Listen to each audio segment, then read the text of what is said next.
But if we do what we need to when life tells us no, if we know what we're capable of, if we stay prepared no matter what, if we keep our sense of perspective even when times are tough, then I know that together we're going to do amazing things with our potential and achieve our greatest dreams. Now, so far I've told you about 2 times when, for whatever reason, I was able to turn things around. But sometimes life tells you no, and there's nothing you can do about it. I've spoken a lot already about my dad. My mom and my dad were the biggest influences in my life.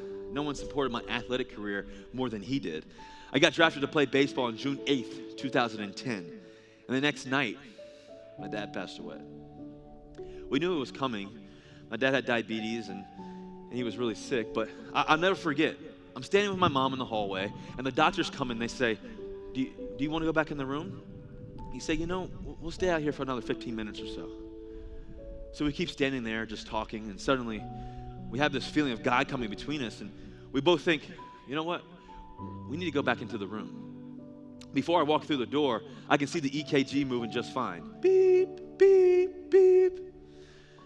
I take one step into the door and I say, Dad, I'm here. Beep. The line goes flat. I miss my dad every single day.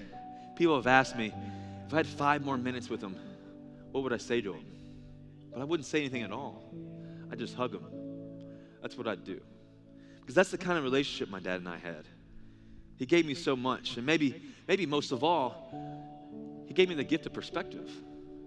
Losing him was hard, but thinking about him now, I don't feel sad. I feel blessed. I feel blessed for all the days we got together. I feel blessed because I know he's in a better place. And I feel blessed knowing that if he were here today, the thing that he'd most be proud of isn't a Super Bowl ring or a new contract or a big speech at Camp Randall. He'd be proud of my family, what a strong woman my mom is, about my brother, how well he's doing, about the amazing, amazing young woman my sister has become. That's what he'd be proud of. So that's my third charge to the graduates. And maybe it's the hardest one of them all. When life tells you no, find a way to keep things in perspective. That doesn't make the painful moments any less painful, but it does mean you don't have to live forever in the pain. You don't have to live forever in that no. Because if you know what you're capable of, if you're always prepared and you keep things in perspective, then life has a way of turning a no into yes. That's what brought me to University of Wisconsin. The summer before my senior year of college, I'm playing minor league baseball. I called my football coach at NC State and say, hey, coach, I'd like to come back for my senior year. And he told me I wasn't coming back. He said, listen, son, you're never going to play in the National Football League.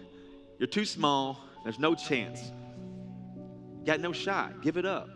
Of course, I'm on this side of the phone saying, so you're telling me I'm not going to come back to NC State? I won't see the field? He said, no, son, you won't see the field.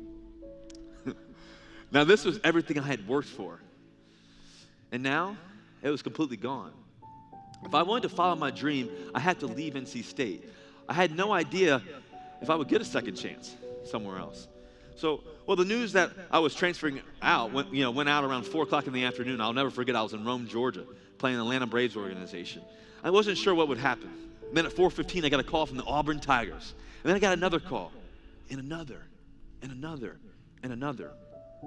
Most of these coaches had never met me, but it turned out they'd heard about the way I'd handle myself, not just on the field, but off of it as well, during the good times and the bad ones too. In the end, what had started out as the biggest no of my career became the biggest yes of my career. Because I didn't get many second chances, but this second chance was right here from University of Wisconsin. From the moment I saw this campus, I knew this is the place I wanted to be. From my coaches, to my teammates, to the guys in the equipment room, to my classmates, to, of course, the fans. Everyone I met was so incredibly welcoming. And even though I only spent, about a year here, I got to see how the Wisconsin idea isn't just a motto. It's a commitment to work hard and surround yourself with good people, to never stop improving, and to make the world just a little bit better every day. We often think about heroes in life, people like Abraham Lincoln, Martin Luther King Jr., Harriet Tubman, Eleanor Roosevelt, Rosa Parks, Ben Franklin. We think about their biggest accomplishments. What we don't always think about, though, is the moments that made them who they were. When no one was looking, but they made themselves just a little bit better anyway. When they came up short, but they didn't quit. And starting out in life and began to close the divide about who they were and who they were going to become. I think about this young guy from West Orange, New Jersey. West Orange, New Jersey's in the house. I think about this young guy from West Orange, New Jersey, and he became deaf at an early age. Scarlet fever got the best of him. However, that no did not stop him from creating the light bulb. That man's name, Thomas Edison. And now it's hailing. Thanks, Thomas. See, Thomas Edison once said, "I have not failed. I've just found 10,000 ways that won't work." He was just that much closer to making the right one. I'm thinking a lot about those moments right now, and I bet many of you are too, because if you're here today, it's a sign that you've achieved so much more, and you can achieve so much more soon. Now, if my dad were here with us, this is the point where he'd remind us that potential just means we haven't done it yet. You know, he'd be right. I'll get done in a second here.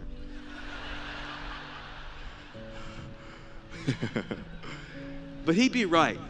But if we do what we need to when life tells us no, if we know what we're capable of, if we stay prepared no matter what, if we keep our sense of perspective even when times are tough, then I know that together we're going to do amazing things with our potential and achieve our greatest dreams. So on Wisconsin, I would say good luck, but I don't believe in good luck. Go make it happen. This is my story. Now it's time to write your own.